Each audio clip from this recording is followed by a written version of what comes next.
What's going on? Mainly Dazed here, and you're probably thinking to yourself right now, what in the world is Tomb allowing this fool on his channel for? Well, let me just start off by explaining how me and Tomb met. We met through Richard, IAmTheAttack is his gamer tag, as many of you may know, and we became friends, and we play quite a bit together. You'll see me in a lot of his commentaries, running around aimlessly, shooting at random crap, and dying a lot. So next time you watch one of Tomb's commentaries, you'll see me. Probably the guy that's on the bottom of the leader list, but hey, I'm having fun. And in doing so, we've got to chat a lot and learn a little bit about each other. And Tomb one day said, "What do you do for a living?" And I am a career firefighter. And, he showed a lot of interest in it, and in doing so, asking questions like, what kind of calls have you run? What's the craziest call? What's the coolest call? And we've discussed them, and, he was like, "Man, I really like to have you on my channel to explain some of these calls." And I was, of course, I'm gonna accept that, and here I am.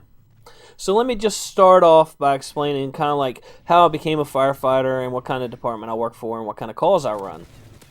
I became a volunteer firefighter when I was young. I was 18 years old, and my neighbor was a volunteer, and I used to see him go out the door on calls, and you come back and talk about them, and so I ended up joining a volunteer fire department. I did that for about 3 years, and I really enjoyed it, but I was living in North Carolina. There was no jobs down there, so I decided to move to Maryland, where my dad and my brother lived, and I got into the car business while trying to get in the fire department.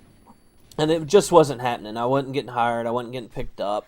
And I ended up becoming a parts manager of a car dealership. And I actually was making really good money. And I was 24 years old. And, I was living the high life.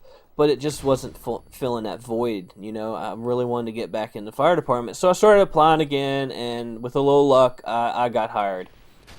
Let me just start off by explaining what kind of department I work for, and then I'll get into actually what I do and how long I've been doing it.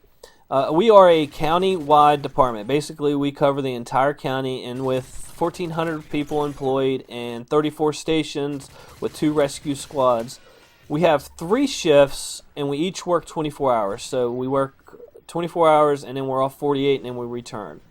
And this means we go in at 7 o'clock in the morning, and we don't get off till following day at 7 a.m.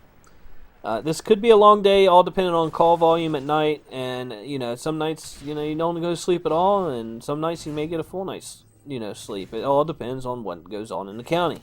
Someone calls 911, we're getting up and we're going. We are a combination department, which means we run EMS, fire, and rescue type calls. So let me explain the demographics of our county.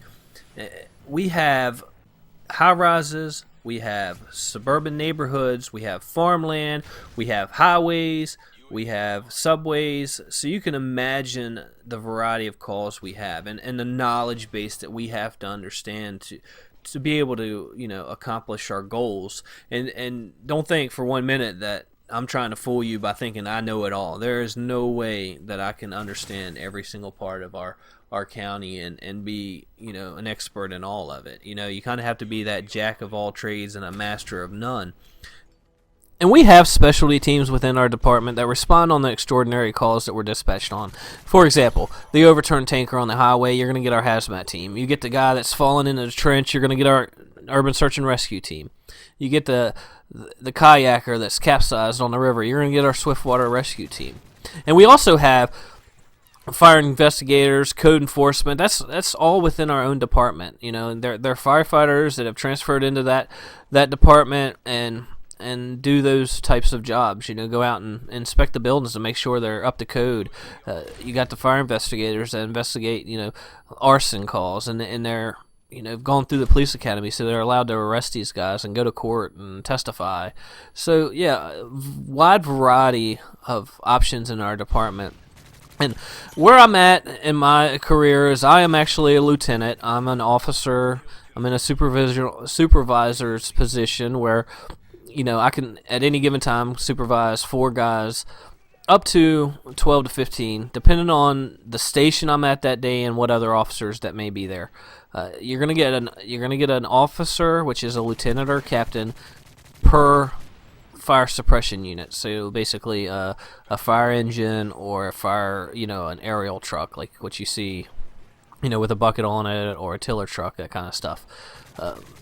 So, you may have one of each going out of the station. So you're going to have 2 officers there. And depending on the rank or the seniority, it depends on if I'm in charge of the whole station or just the crew that I'm with that day. With being an officer comes a lot of responsibility with that job. I have to make decisions on calls that, may be life-threatening. I may have to make a decision on an auto accident, Who do we cut out of this car first? This person or that person? Who's the worst one off? Those are the type of decisions I make. And there's people out there that want nothing to do with making decisions, and I'm okay with that. Some people are just not made for that, and I feel that I am, and I take pride in actually, being an officer. But the biggest responsibility that comes with the job is the safety of my crew.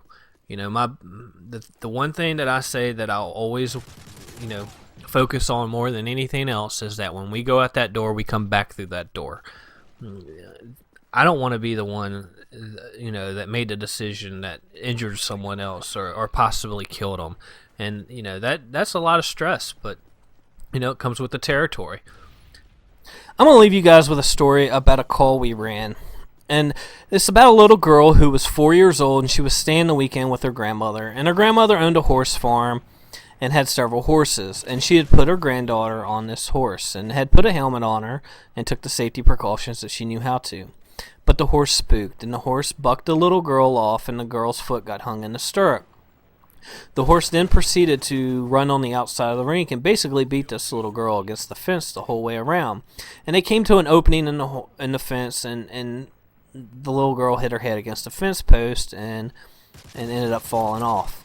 And as long as we've been doing this, we know when we see someone that they're severely injured. And when we arrived on the scene, it wasn't good. It wasn't a pretty sight. The little girl was definitely injured, and the guys did exactly how they were trained. They jumped in, they stabilized her, they started an IV, and we called for a medevac.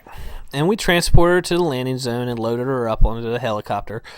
And we left that scene thinking the worst. There's no way she's going to survive. And it took a couple days, and we got word that she was going to survive. And a couple months went by, and we got a letter from her parents, and basically stating that she had survived and she had a full recovery. She had gone through months of therapy, and there was a picture in there of her back at the horses and feeding them. And we got recognized by our department, and they gave us citations, and that was all great and grand, but it's what we're supposed to do. We don't expect to be put on a pedestal when we do what we're trained to do. But the fact of the little girl surviving was the biggest reward that we ever could have gotten. And to be honest, man, that meant more to me than anything that the department could have recognized us for. This is the end of the gameplay. I hope you enjoyed the story. If you guys would like to hear some more, please leave us a comment letting us know. And we'll definitely do some more. Until next time, Mentally Dazed is out.